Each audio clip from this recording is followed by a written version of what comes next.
Another edition of the Wrap-Up Show with John Schaefer and Jim Russell. As always, we're presented by Mark Nimitz at Farmers Insurance. And if you are a Padres fan, you've come to the right place. We've got exclusive year-round Padres content for you. Hit the subscribe button down below. Jim's going to point to it right now. You can hit a notification bell. You'll be notified when we have new videos. But we're here for Padres fans. So if you're a Padres fan, please subscribe, like these videos as well, and follow us on Twitter at John Schaefer, at Jim Russell SD. We have updates on the coaching staff and Tatis, but first we need to tell you about Mark Nimitz. That's the reason why we've been able to do this. Mark Nimitz at Farmers Insurance is our title sponsor. If you've got auto, home, renters, or life insurance needs, Mark is the guy to turn to at Farmers. He's a San Diegan, and he's a Padres fan. If you have an electric vehicle, he's lowered rates on select electric vehicle models. He can put money back in your wallet. He's been doing this for over 10 years. He's got great customer service and communication. And again, if you support the Wrap-Up Show, click the link down below. It's right below for Mark Nimitz's website. He can help you and your family at any point this winter with your insurance needs. All his information always is above my head. Phone number and his email address, mnimitz@farmersagent.com. That's mnimitz@farmersagent.com. When you reach out to him, let him know that the Wrap-Up Show, John and Jim, sent you. 100%. All right. Tatis has spoken, and he says the reports of his accident were greatly exaggerated. Essentially fake news. This is what he said, Jim. Tatis, in his words, I had no accident. Nothing that the media published happened. They were simply people talking just to speak without knowing what they are putting at risk, especially me as a person. So Tatis, very critical of the media reporting and the way that some ran with it. I think we were more measured. We said we didn't know the full extent of what had happened. And we also said we were grateful that the extent of the injury was minor. And it sounds like he's absolutely fine as he spoke yesterday and looked 100% fine. So Tatis was critical of the reporting. What do you make of that, Jim? The first thing is, I mean, good, because like you said, he didn't get into like an accident. It was kind of just like whatever happened. I don't know, like whatever happened. It was nothing big at all. Like people fall down all the time. Like I bumped my toe the other day. Like, is that Are you okay? That I'm okay. I'm okay. Good. But you know what I mean? Like people get nicks and bruises all the time by just like walking into a door or like getting bumped or whatever it is, you know, like it's not something that needs to be reported. And maybe that was the case here, and someone took it and exaggerated the truth, and had to report that, or felt like they had to report it. And then it kind of got legs and people started running with it and people started checking into what happened. Cause I mean, this guy is the face of San Diego sports.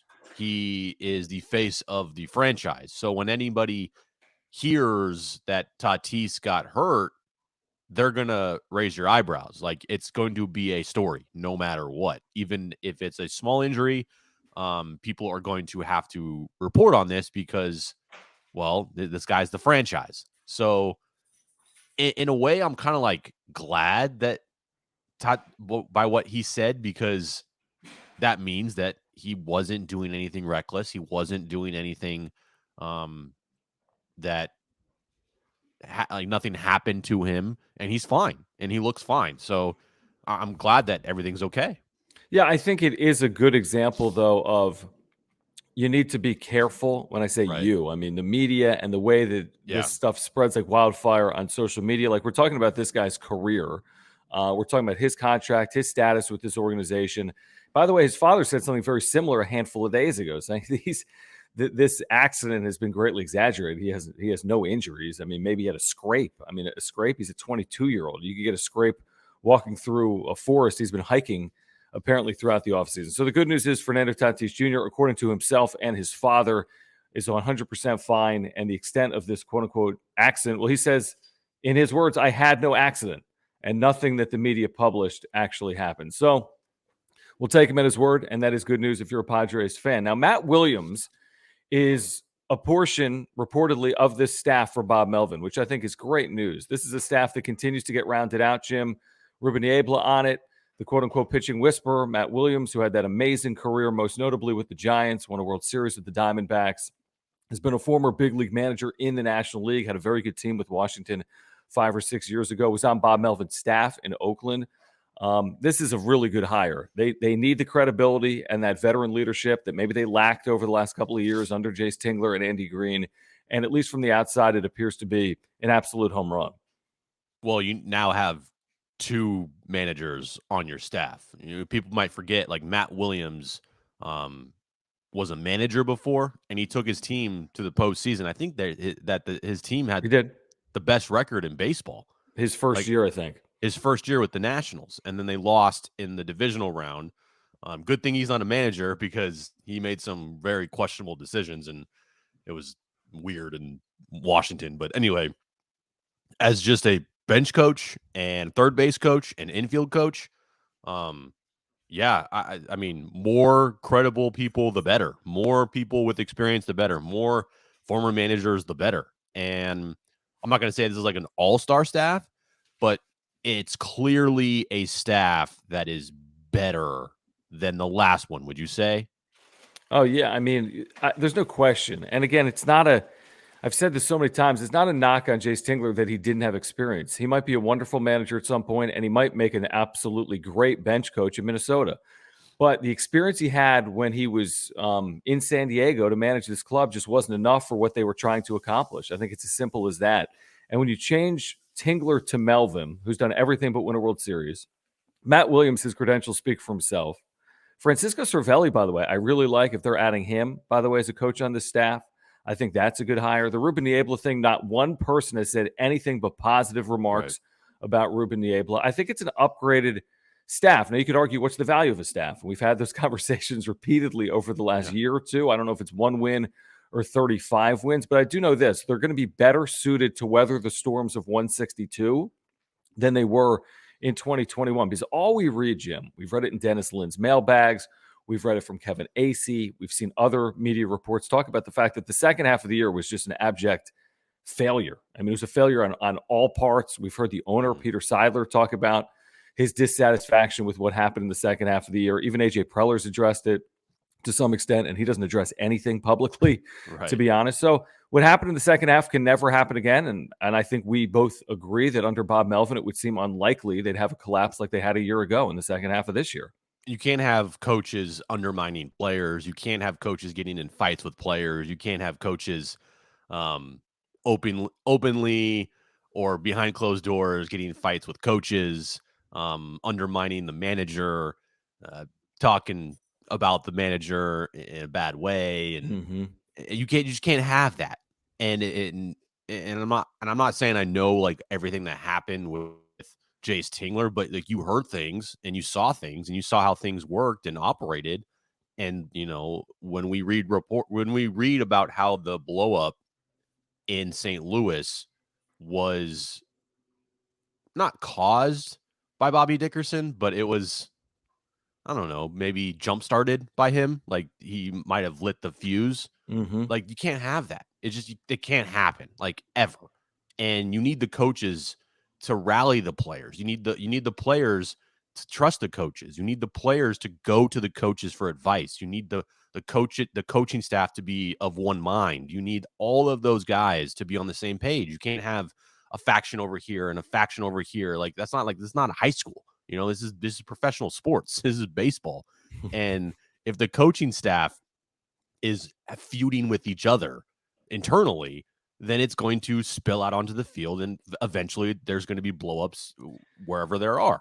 And so I'm sorry. I was going to say, and the issue last year was like Tingler wasn't great with communicating. Clearly, he even said that. So this stuff festered. And Bob Melvin, I think when we met him during his introductory press conference, it seemed like communication was one of his strong points. It also seemed like it was hard to envision feuding involving Melvin and his staff. Now, we didn't know what his staff was going to be, but now he's hiring people that have worked for him, which I love. I mean, obviously, he's got a good relationship with Matt Wiliams if he's coming back to his staff. Yeah. I think Matt Wiliams was the third base coach for the A's for a little while. 2018 and 2019. Right. So, we have seen Bob Melvin manage for, 2 decades plus? And I mean, I don't follow the A's, or I haven't followed Bob Melvin's career, but if I would go back and look, I would highly doubt that there were any big time blow-ups with the coaching staff or blow-ups with players with the coaching staff, like maybe one or two, because that's what happens. I mean, eventually someone's gonna like get upset with something. Everything's Mm-hmm. not always perfect, but I highly doubt that Bob Melvin has ever lost control of his coaching staff and has ever not Or been his a good clubhouse. or his clubhouse, and that he's not been a good communicator, and that he's not communicated things well. And if there is a problem that he hasn't fixed it, like I believe that he has. And yeah, just the coaching staff you mentioned, I think the only kind of question mark, not question mark, but guy that you're just like, that's interesting, is Michael Bedard, their new hitting coach, Mm. 27 years old. I think he has to be the youngest hitting coach in all of baseball. I think he's the youngest Um, coach, right? Wasn't he no, last year the youngest coach in baseball? well, he was like a coordinator. I Gotcha. don't. So he started out in the minors, and I think he got moved up to a coordinator. But even then, um, it's fine because you have a bunch of veterans around him. You know what I mean? Like if you had Michael Bedard on Jace Tingler's staff, that would Hmm. be difficult because you have a bunch of guys, not a bunch of guys, but you have the head guy with no managing experience. So he doesn't know what to do with a 27-year-old. Yeah. I think Bob Melvin, you know, he's going to know where to put the pieces in the puzzle here, and he's going to put everybody in positions to succeed. And that's what I love about this coaching staff. It just it feels more stable.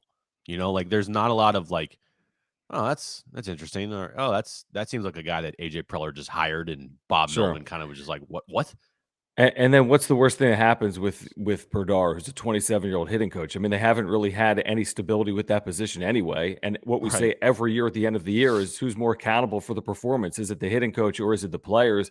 And they recycle through these hitting coaches, and they've had 9 in 10 years or 8 in 9 years. So it's not like it's going to get worse. They've had one good offensive season in the last decade. It was a 60-game year. That's their only quote unquote good offensive year in the Good. last decade. So what's going to happen? It's going to get worse offensively. That's hard to envision. And maybe it gets better. So maybe this is the direction that makes sense for the Padres because the previous way they've turned, which is veteran, former big league hitter, hasn't necessarily worked. I did want to mention this as well before we exit here today on the wrap up show. This signing of Nomar Mazara, we're not going to do our own video on it because I don't think it's that significant, but World I do Series. think yeah, exactly. World Series, but start planning the parade route. I do Buy think it's tickets. a sneaky good roster move, giving Nomar Mazara a minor league deal. He's an outfielder. He's a DH. He's only 26. He was initially signed by the Rangers. Surprise when AJ What? Preller was there. A former Ranger? But this guy's got serious power. I mean, serious power. The only 500-foot home run in the big leagues in 2019 was hit by Mazara. And he had a terrible 2021. But if you give him ABs and plate appearances, he's going to run into some balls. He's hit 83 home runs. He's only 26 years of age. Theoretically, he's entering his prime. I have no clue if he's going to make the big league roster or not, but he does give them depth in the corner outfield positions. He gives them an option at DH. I think if you give him 300 at bats, he probably runs into 20 balls with a low batting average. But I always look at moves like this as low risk, high reward. I think it's a savvy move by AJ Preller during the lockout to sign him to a minor league deal. Worst case scenario, he doesn't make the team. Best case scenario, he hits 24, 25 home runs for you next year. And this is what we've been talking about. Like, yes, Nick Castellanos would be great. Chris Bryant would be great. And if they sign those guys, and I think we're not going to be upset about it. But the one thing that Preller has not done well, especially with position players, bullpen, he's done really good at. But finding the bargain deals, finding guys like off the theoretical scrap heap and turning them into 2 or 3 or 4 WAR players, Mm-hmm. like for dirt cheap. And this is a type of deal that, hey, if it works out, then that's great. But if it doesn't work out, it's not like it's going to be the end of the world. And that's what I like the most about the signing is there's potential there. He has, 83 home runs, and he's only 27 years old, 26 years old. So it's a low risk, high reward type of thing.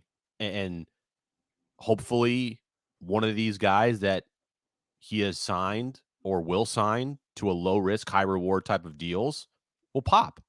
And then that it will equal a lot of wins. Because if you have guys that are making like nothing and there are 3 or 4 war players, look at the Giants. Like, how many players on that team are making like $500,000 or $1 million or $2 million? And they were massive parts of their 107 wins. It's not all about the superstars. You got to have the role players step up too. And you got to have a couple guys role player wise have big seasons. You can't just always rely on Tatis and Machado and Cronenworth. Like, sure, you need I think it's more important. I think it's more important to have role players. I mean, 26-man roster. How many superstars can you have? 4. That leaves 22 other players on your roster. It's hard to round out a roster with 22 players. I think you make a really good point. Mazara, I wouldn't be surprised if he's on the big league roster, not with the payroll constraints they'll have heading into 2022. And I wouldn't be surprised if he hit and gave him some pop that they're looking for. We keep talking about finding that 4th 30 home run hitter. Maybe he's a 5th 20 home run hitter for the Padres in 2022. All right, what do you think about Matt Wiliams joining this coaching staff? You can chat with us down below. We'll make sure to get back to you here on the Wrap-Up Show. Again, subscribe to the Wrap-Up Show if you're looking for year-round Padres content. Hit that subscribe button down below and the notification bell. You'll be notified when we have new videos. If you like our content, hit the thumbs up and follow us on Twitter at John Schaefer, at Jim Russell SD. And until next time, this has been the Wrap-Up Show presented by Mark Nimitz at Farmers Insurance.